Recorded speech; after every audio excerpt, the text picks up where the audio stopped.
से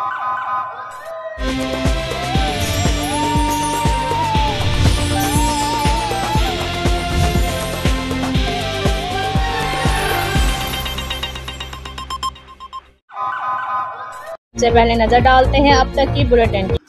जी बिल्कुल, भारतीय आबी जहरियत के नतीजे में दरिया सतलज में हेड स्लाम के मुकाम पर पानी की सतह मुसलसल इजाफा हो रहा है। इस वक्त हेड स्लाम के मुकाम पर पानी की सतह 8,329 क्यूसेक हो गई है, जबकि पानी का अखराज 3,400 क्यूसेक हो गया है।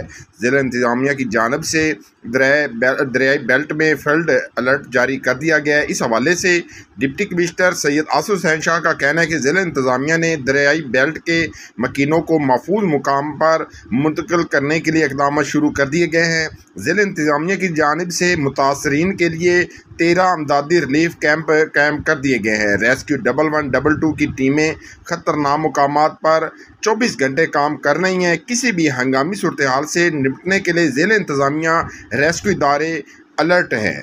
जी, इसलिए नए लाइफ बॉय में है एक्टिव सिल्वर, जो दे जरासीम से 10 गुना बेहतर हिफाजत। नया सिल्वर लाइफ बॉय, दुनिया का नंबर 1 जर्म प्रोटेक्शन सोप।